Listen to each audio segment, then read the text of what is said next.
Gentlemen, this is a special treat for me because I use the term OG quite a bit, but two veterans of the pickleball industry, which I think more and more is a rarity with all the newcomers like me coming into the business. So we have the co-founder of Pickleball Central, also our CEO of the IAPF, and John Cowley, who is current big cheese at Pickleball Central. Not the biggest cheese, but a medium-sized cheese. John, thank you for taking time and also for your support of the IAPF. It's such a delight to get both of you guys together. It's exciting to be here. Anytime I get to do anything with David, I love it. He's the one responsible for bringing me into this sport, and it's been a great 10-year journey, and would literally not be here without him. John, let's establish your CV. David, a lot of people know, was the co-founder of Pickleball Central back in, I think it was 1963, somewhere in there, even before the game was started. But what's your background in the game, John? And then I forget what your title is currently at Pickleball Central. Director of Products and Wholesale is my current title, coming off of what my previous title was, which was Pickleball. Which I kind of liked that title quite a bit. I came out of the sports marketing industry where we were doing radio broadcasts of sports, had done that for over 20 years, was looking for a change, and got turned on to this small little company in Kent, about 5 miles from where I live. They were looking for someone to come in and help build a wholesale program. And when I went to interview, I was asked a question off my resume about Wallace High School. That's where you're from. You don't happen to know a person named Doug Chamberlain, do you? Well, David Johnson went to college with Doug Chamberlain. I graduated high school with Doug Chamberlain. It was bound to happen. I will tell everyone I had 2 job offers. And at the time, Pickleball Central in 2 interviews must have said the word fun at least a dozen times across 2 interviews. The other opportunity was with a major cable company. They could not spell fun, so taking that job was an easy choice. That's great. And we're so glad you did, John. David, when you first started, and I know we've talked about this quite a bit, and I've got another podcast that I'll put out there where you can talk. We'll talk a lot more about the origins but when it came to seeing sort of the beginning of the industry, could you have ever foreseen, David, starting in your living room, that it would grow into this mature or maturing multi-channel retail operation and the scale that it is now? I don't think we necessarily envisioned the scale that it's at now. But all along, we understood the draw of the sport, right? I mean, it's a social sport, it's a fun sport, it's an easy sport to get into, and that was obvious. And we saw, as the sport was starting to take hold, we saw the beginnings of something special and something big. But I don't know that we ever envisioned, particularly in my lifetime, that it would get as big as it has at this point in time.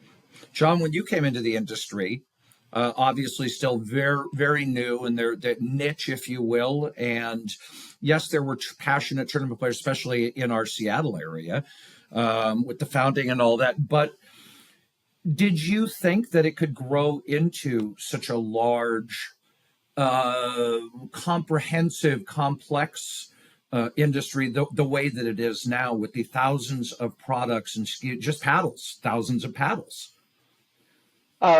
I can honestly say I didn't see us getting here, and if we were ever going to get here, not this quickly. We knew we were on a good growth curve. We saw that early on with the number of places increasing where you could play each and every year.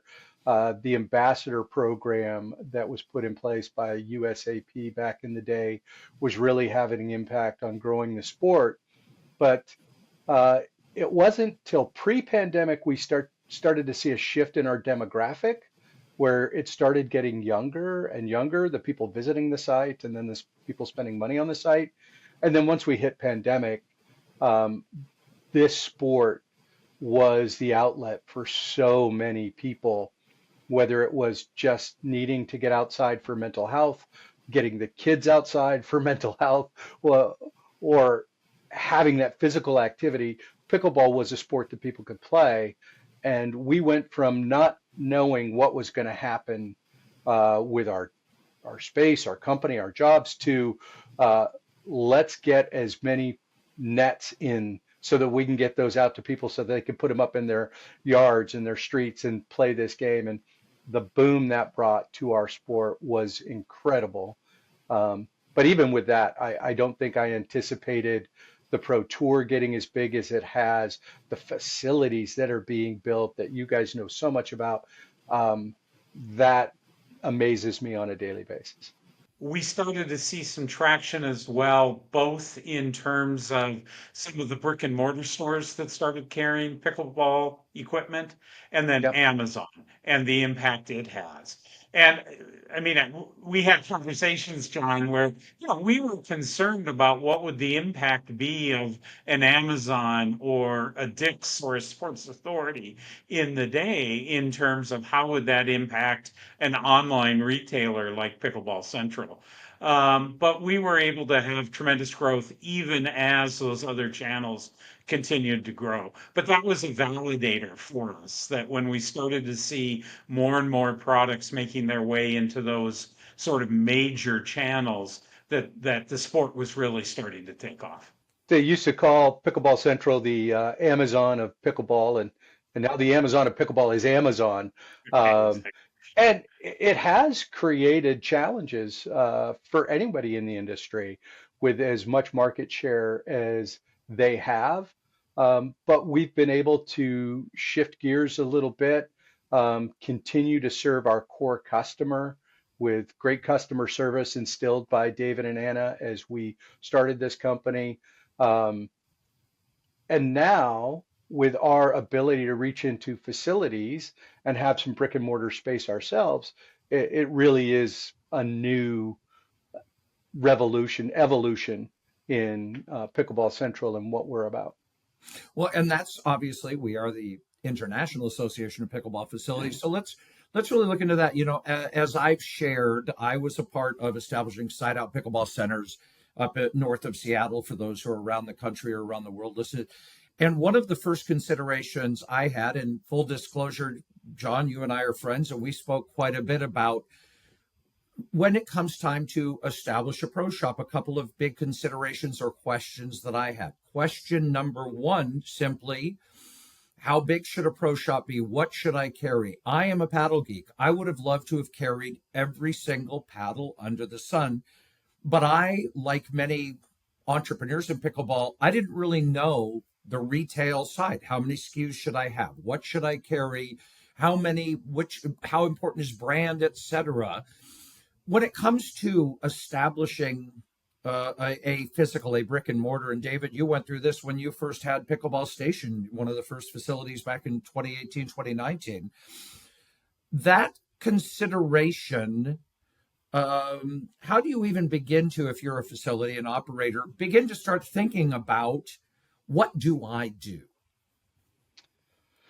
It's a challenge, right? Because how much of your resources do you want to dedicate to the pro shop, and what part of your revenue stream is that going to be, right?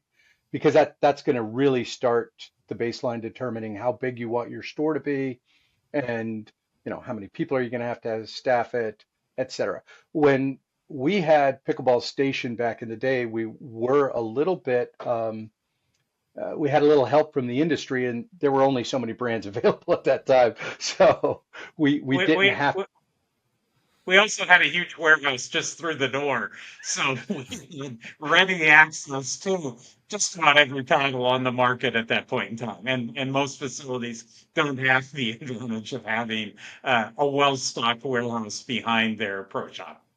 yeah, the amount of space we had dedicated to shoes would have taken up another court. So Hmm. yeah, not something you can do.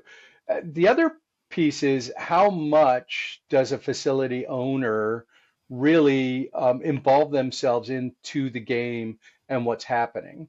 Where if you can have somebody who's got their finger on the pulse of what is moving in the market and have them help you choose the product that makes sense based on what we're seeing across the country and now internationally, um, that's a real boon to somebody who's coming in and maybe really doesn't have the depth of knowledge of what's happening in the sport. So I think that's one way that we can really help.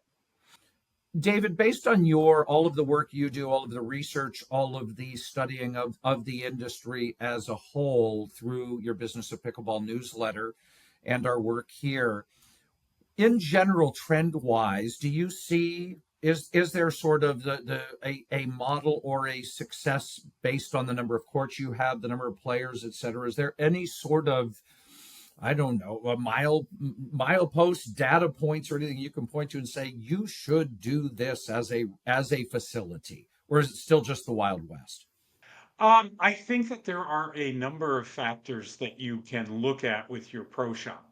Number one, how big is the facility and how many players on a regular basis are you going to come through? When we ran Pickleball Station, our revenue in the pro shop was probably split 50-50 between people coming to play in the facility and people just stopping by to buy products because it was convenient or because of the size of our selection that we had. We would have people drop by from the airport on their way someplace in Seattle to come to the pro shop to take a look, to look at the facility, etc. So I think, a competitive analysis of where else can people physically buy product near your facility plays a role too.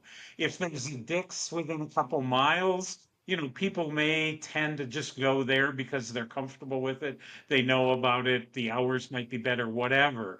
But I know some stores, smaller stores in smaller cities where they sell a lot of tennis shoes because nobody else in town sells tennis shoes, right? So I think the competitive nature of your unique situation plays a role in how aggressive you want to be in building out your pro shop and investing in it. And then, just how many people you think are going to be coming into play. A certain number of those folks are going to want to buy the latest and greatest, and they may do it prior to or after. But if they had a bad match, they may want to try a new paddle. Let's will come out and buy a new paddle. So I would say the size of your facility and the competitive nature around you plays a role in how big your pro shop should be. I think if, as a facility, you want to take that responsibility on, then I think it's a different set of questions. You know, how involved do you want to be in the mechanics of ordering from multiple vendors, dealing with that, doing returns, just having to figure all of that out, stay on top of what are the hot products, making sure you have them in the pro shop. If it's a really hot product, do you have leverage to even get inventory? Because vendors, manufacturers will sometimes limit where the hot new product goes on launch. And a company like Pickleball Central probably can get their hands on the inventory, whereas a small facility buying on their own can't get them. And then there's the inventory risk. You make a decision. I'm going to bring in 10 of these hot new paddles, and they don't sell. Well, what do you do with them now? You start discounting them, but they still don't sell. How do you manage that?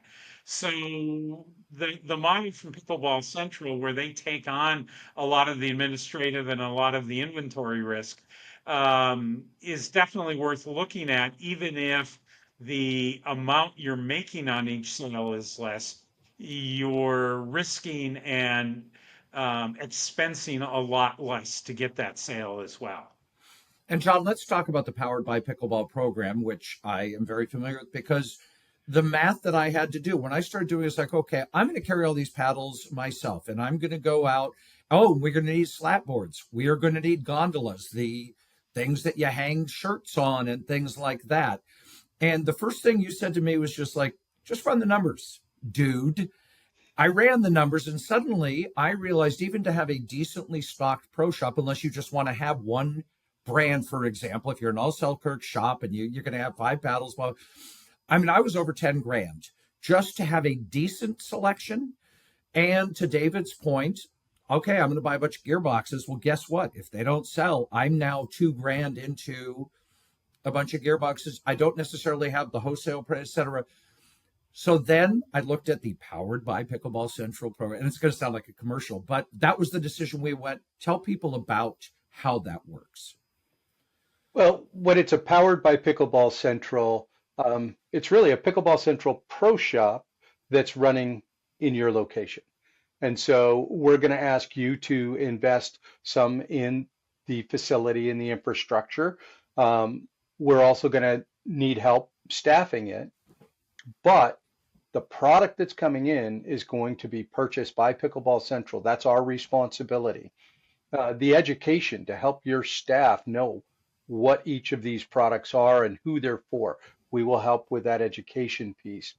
We will curate a selection, and we serve pro shops across the country. And so we're looking at our sales and what's happening online, but we also understand that there's a regional piece to each and every pro shop. So we're going to work with the owners and help figure out what's the right selection for you. So we might bring in some brands in a particular pro shop in Michigan that we wouldn't do in Florida, for instance. So there's a lot of working with the facility owners to make sure the selection's right, but we take all the investment in that. We manage all the relationships with each and every vendor to make sure your staff doesn't have to take that piece in. And then we've got a dedicated team that's looking at replenishment orders for you if and when needed. If there's questions about a product, a warranty issue, we've got a team that you can contact and are going to help with all of those things. And in the end, what you're going to get is a rev share on a monthly basis. So you're providing some help on the staffing side. You're helping a little bit as we build that infrastructure together, but then you're getting a check at the end of each month saying, here's your portion of what we did together, and you're not having to balance that out against what you brought in. The fact that Nicole, who is one of those who run the program for you, and she does a lot of your PPA installs and everything, she came in, she laid it out, designed the space for us. We gave her the blank space, the slat walls, the gondolas, what kind of accessories we're going to have, how's that going to work.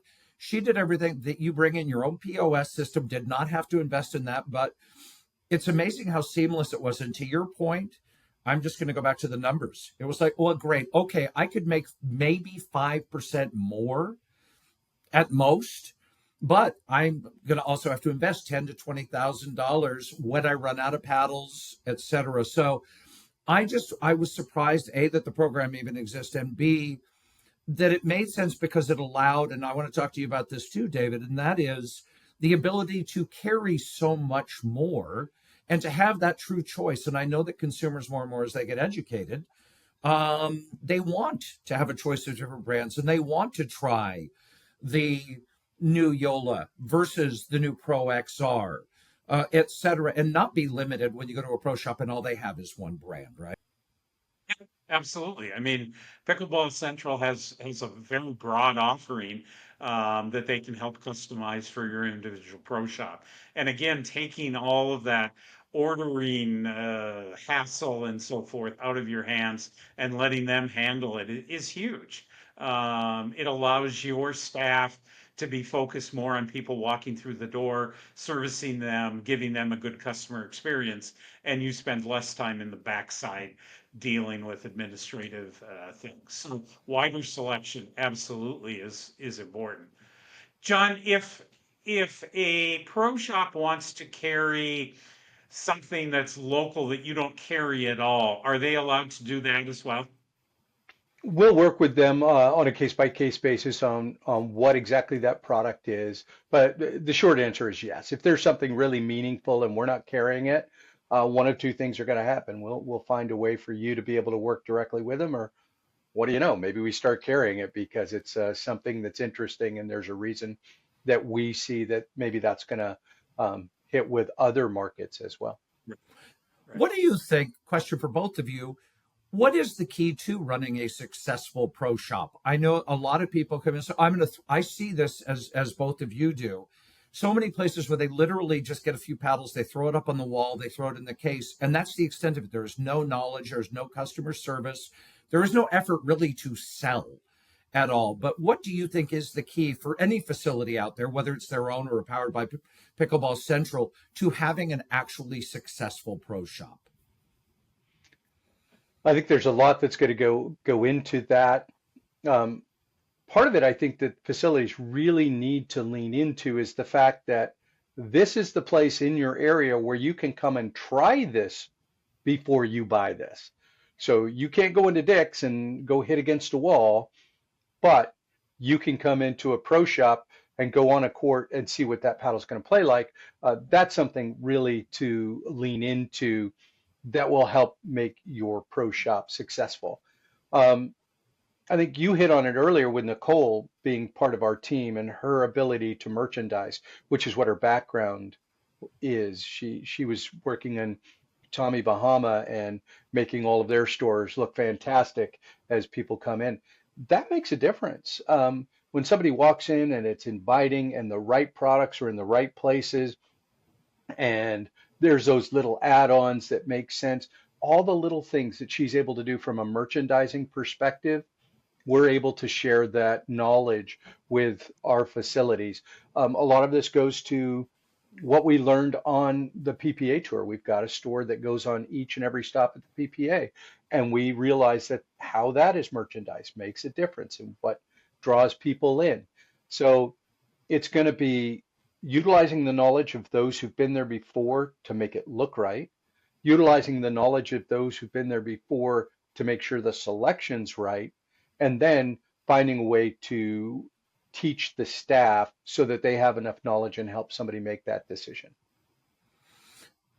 I think that there's also an opportunity that maybe a lot of facilities don't take advantage of, and that's being more cognizant of tying the pro shop into the rest of the programming at the facility, right? So if you're doing an intro class and you've got people coming in that it's their first time playing pickleball, maybe you, after that class is over, you say, hey, if you want to go talk to, Sally in the pro shop, she can give you a 5-minute overview of what the paddles look like today. She can talk about budget paddles or mid-level paddles or high-level paddles, etc. And so there's ways that you can combine, I think, both your programming on court with what the pro shop offers to really maximize the revenue out of your pro shop. John, how important is you and I are paddle geeks? We have spent hours talking about the properties of foam in the Yola 3S versus the Mod TA, for example. And I'm now playing the Pickleball Apes. How important is that stuff? Is spin rate? We look at the influencers, obviously, and they, spin rate, power, pop, blah, blah, blah, blah. But then, like when we first opened at Side Out, there must have been $3,000 worth of sales done that week. And literally people were like, oh, that feels good. Okay, I'll buy that one. I like it. Do we need both the expert, do you need to cater to the paddle geek as well as just the vast majority of players who just come in and want something? Oh, I like this. I'll buy it. I don't care that it's Yola, Selkirk, whatever. I've heard of those brands. The true paddle geeks are coming into your pro shop knowing what they want. And they hope you have it so that they can try it. And if they like it, they're going to buy it because they're already doing their own research. So having performance paddles and having the latest in the market available does make sense. But the majority of the people coming through your pro shop, they have no idea of what they want. First thing we've always done, if we're in person with someone, how does it feel in your hand? Do you like the grip? Does it feel good? What kind of player are you? Are you coming from tennis? Well, maybe you need something a little bit longer. Are you control oriented? Are you power oriented? Well, here are those paddles. What's your price point? Those are all the questions. The normal retail questions are what you're going to be asking the majority of consumers. The paddle geek comes into your shop, he's going to say, do you have the latest JWYZ that's got the turbocharged core with the reverse wrap grip that really means I'm going to win my 5-0 tournament? And you say yes or you say no. Everybody else, they're a consumer that's coming in, a retail shopper. Help them find something that they feel comfortable with that's going to make them play the game just a little bit easier, and you'll have success as a pro shop owner. David, do you think is a pro shop a significant line of business within the overall facility mix? Obviously, your primary revenue is going to be per player. How much can you generate per court? And now there's these ancillary things. Can a pro shop be truly a significant or a meaningful source of revenue for a facility if done right? I think it could be maybe meaningful. I don't know that it would ever be significant.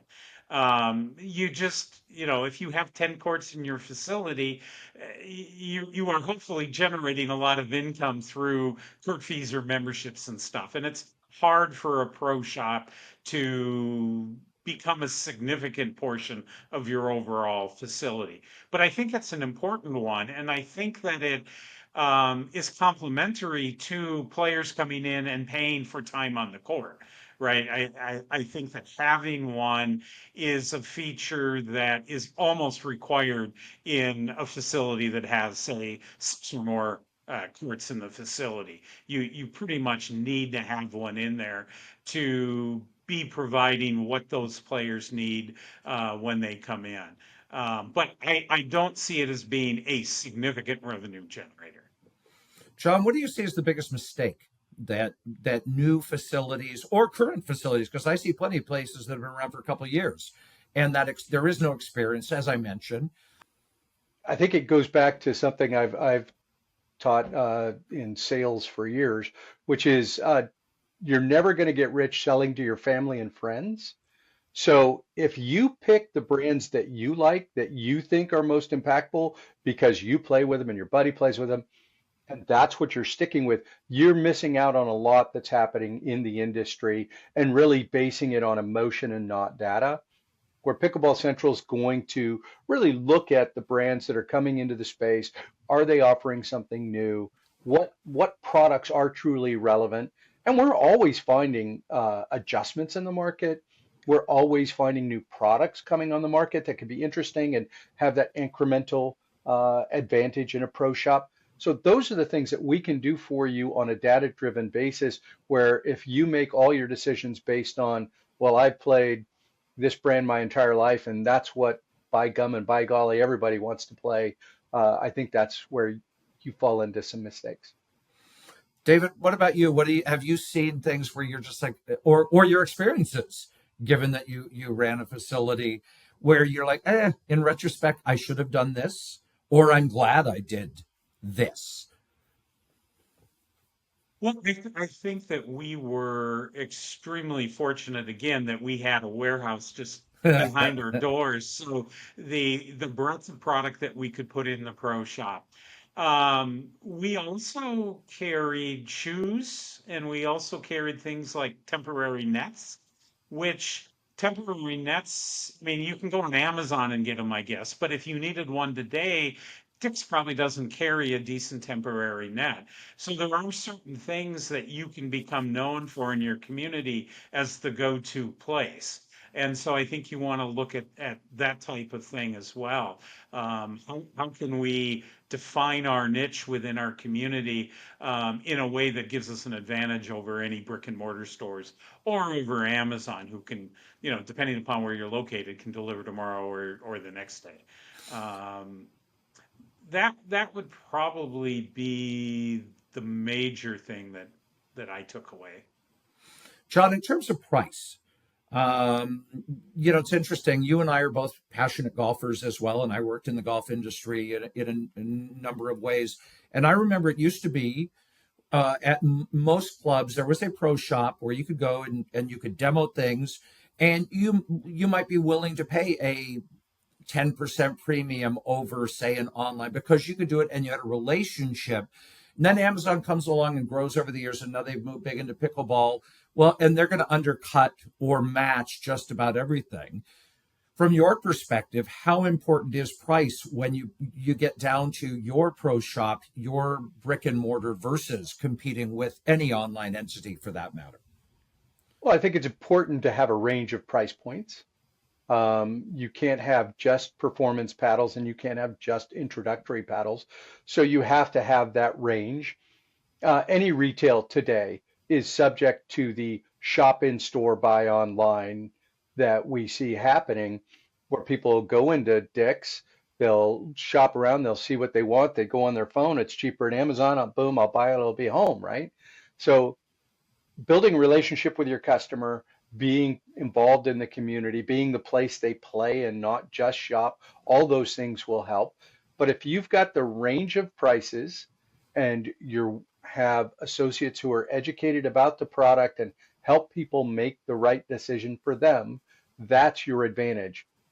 There's a great video of the pro JW Johnson going into a Dick's, trying to buy his paddle with his face on it, and the associate never picked up that the guy buying the paddle is the guy on the paddle.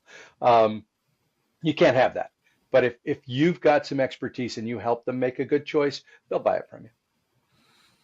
David, beyond paddles, obviously, if you go into a golf shop, for example, there are there's a range of shirts, hats, et cetera, et cetera. How important do you think having products beyond paddles? We talk extensively about paddles as the main instrument of our sport, but what about the complementary? John referenced that, the accessories, clothing, shoes, things like that.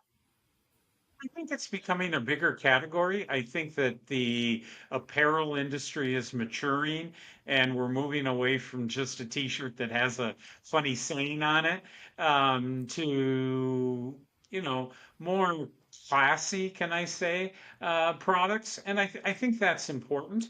I think we're starting to see if people are playing with a partner in a tournament, they sometimes want to match their apparel together, right? And so being able to see, try on that type of thing in a pro shop is I think important. Again, the ability to touch and feel and maybe try on or test a product is something that Amazon can't do. Yeah, they do returns, but it's getting harder to do returns on Amazon, that type of thing. So being able to experience physically touching the product in a pro shop is important. And, depending upon how much space you have, I would encourage, if you're going to put a pro shop in, tend to go more to a complete comprehensive pro shop than one that's just got very limited supply. And if you're too small, maybe a pro shop doesn't make sense, but for most facilities it does. And if you have the space, I would recommend that you pack it full of products, just to give players and visitors coming into your facility the opportunity to see and touch and feel a wider variety of products, not just paddles and balls.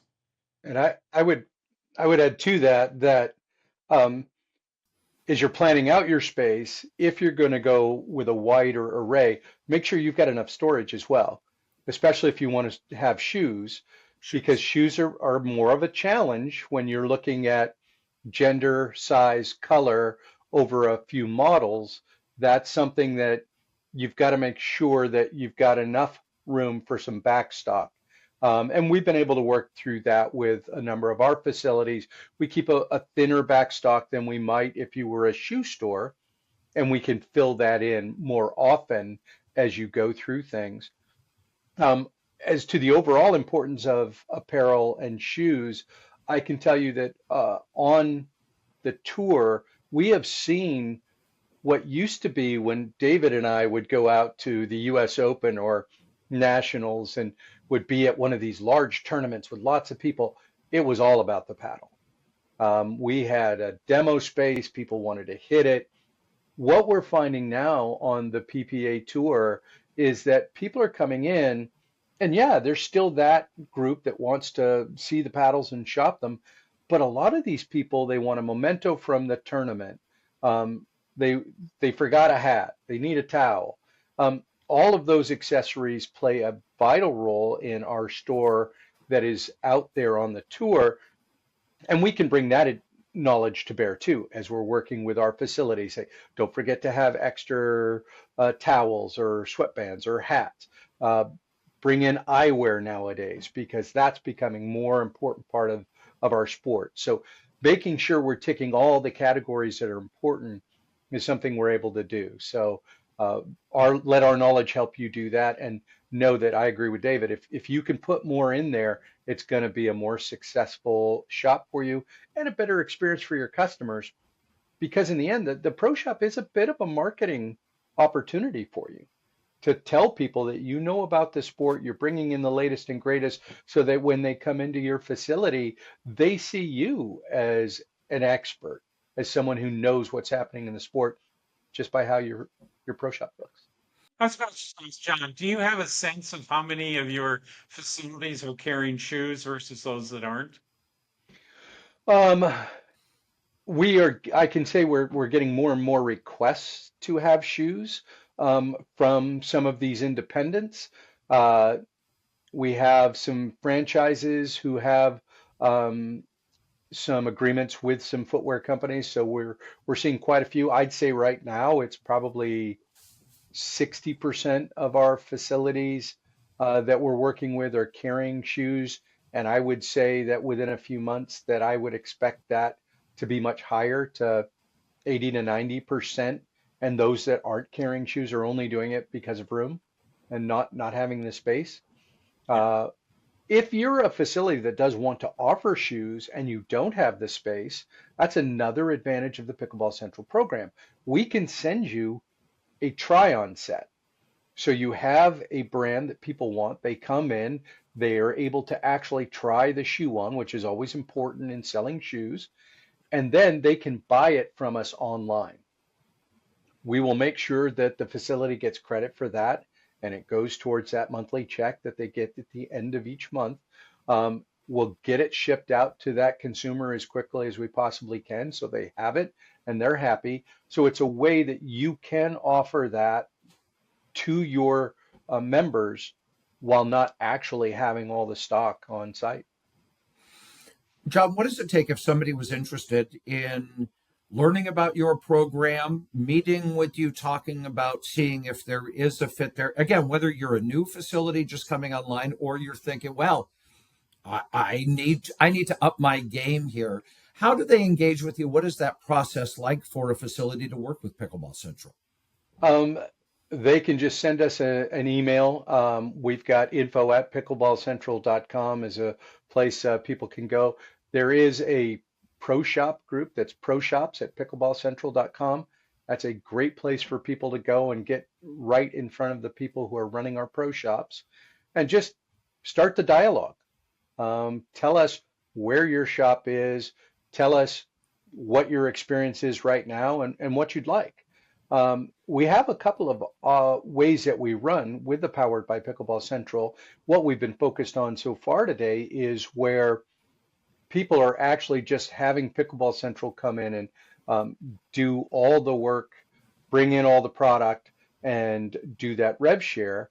We also have a number of pro shops that prefer having a little bit more control, and they'll buy products from us at a wholesale rate that they can bring in. It gives them maybe a little bit better margin, gives them the control over the products that they're bringing in. The advantage to working with Pickleball Central in that aspect is it's one relationship. You're not having to go get 4 or 5 or more relationships that you have to maintain.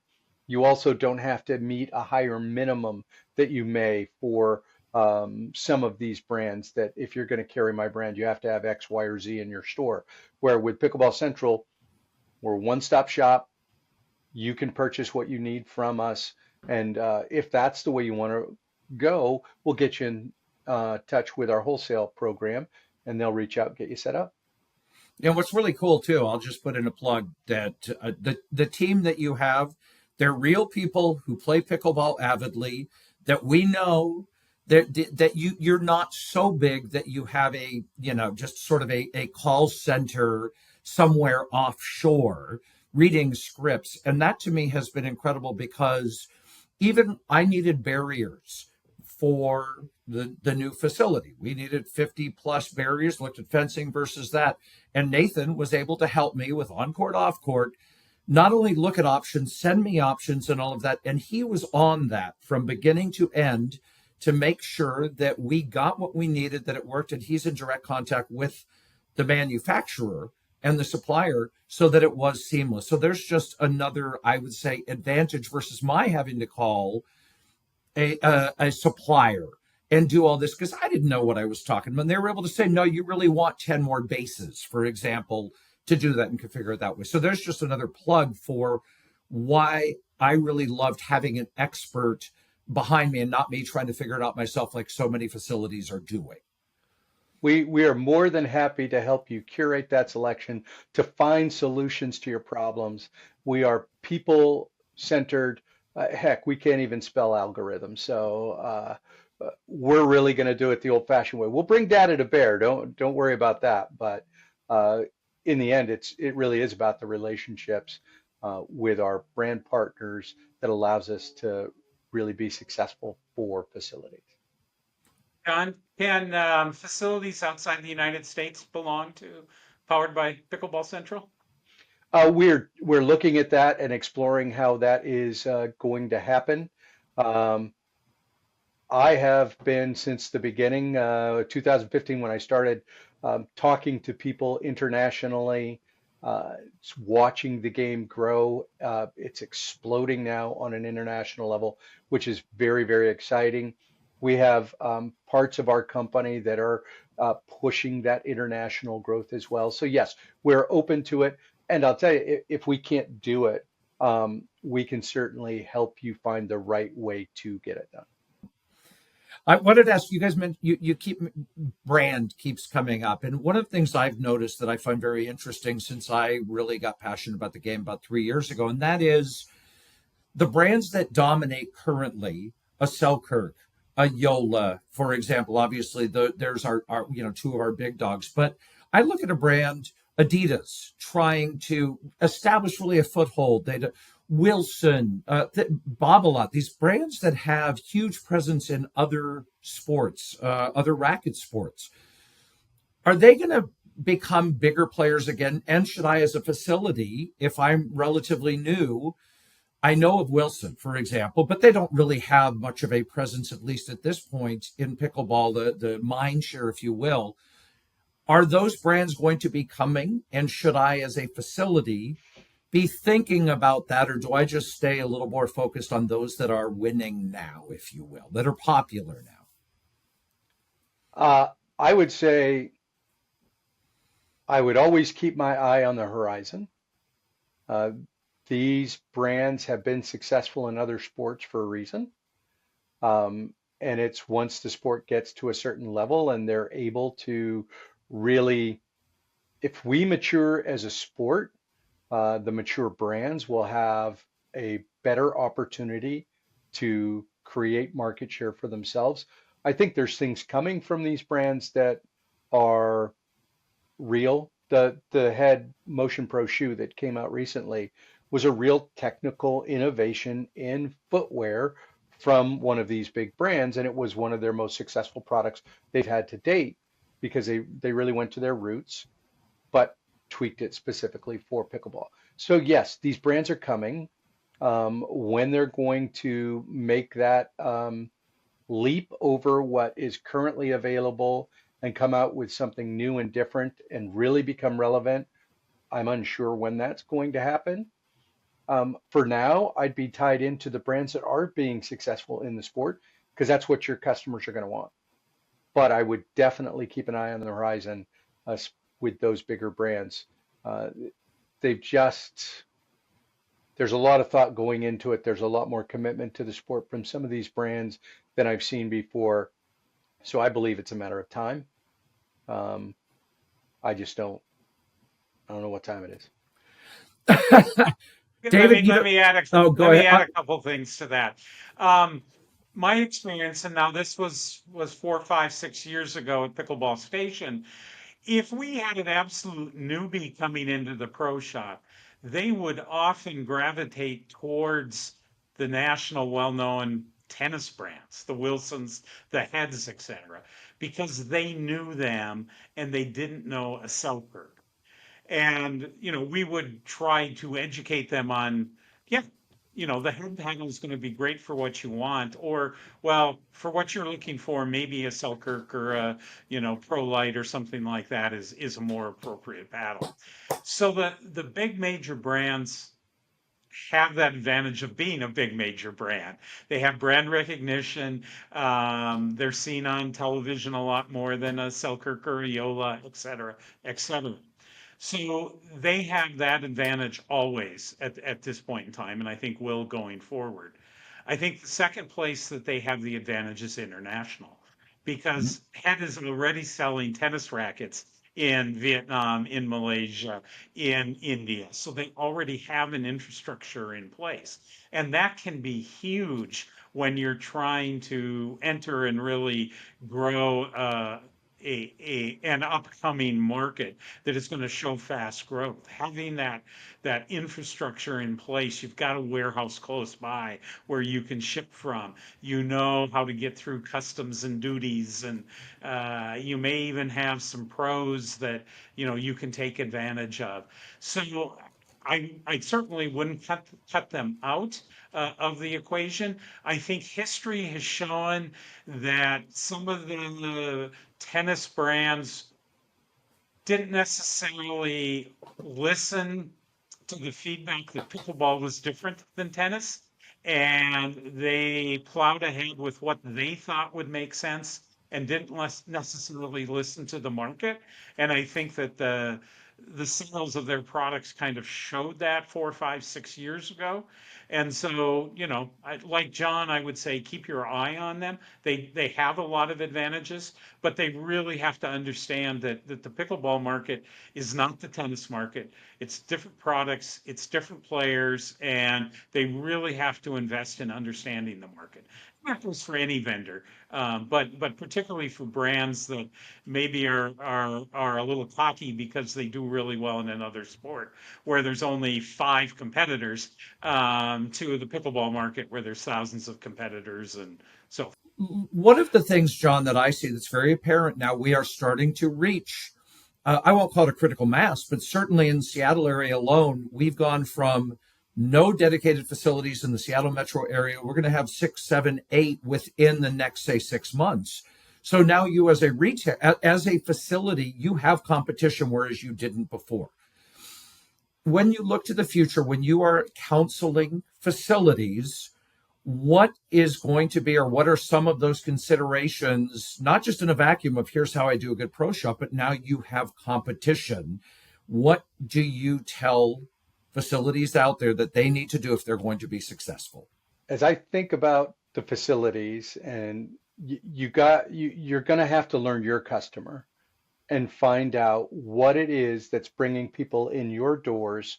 And we've talked about it with other things. You've got to be nimble enough to make the adjustments so you're serving that customer. I know David's had a lot of conversations with the chicken and pickle folks, but I will never forget a conversation early on. We were supplying balls to their facilities early on, and I asked them what was their secret, and they said, I thought that pickleball was going to bring in a food audience. But what we found is that food brought in a pickleball audience. And then they really leaned into that, where this is a great place to bring the family, have something to eat, and you can experience this great sport as opposed to trying to market the other way. So find out what are the people who are coming to your facility early on? What are they looking for? How can you cater to them and make it the best possible experience? I also think these facilities, if they really do want to be successful, they should take a page out of what pickleball has been so far. Though we're maybe moving a little out of that. But it's always been friendly competition and working together so that rising tides lift all boats, understanding that that's a reality that facilities should really look into, and if they can cooperate in some ways, that might be another key to their success. You work with a lot of facilities, David. You talk to a lot of facilities. You counsel them. Now that we see more competition, what would be your advice or just some of your key, hey, you might want to think about this? I think my message to any facility is you really aren't in the pickleball business. You're in the hospitality business. You have to present an experience to people that are coming into your facility that is top notch, that makes them feel comfortable, that makes them feel like it could become a third place, that makes them feel like they want to come back, right?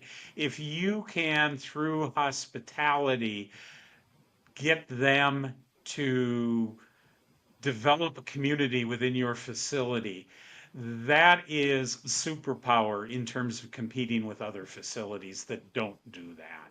People are going to want to gravitate where people are having fun, where it can be competitive, but yet it's not nasty, and so having a facility that generates community where people look forward to coming in and playing their regular Thursday senior open play, or junior academy. I mean, whatever age or whatever skill level you're at, you need to be creating an experience across your facility that really, really builds community and the desire for people to want to be there.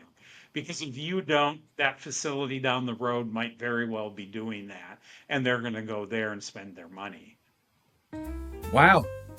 I think that's a great place to wrap it up. Look at these pearls from the veterans of the pickleball industry.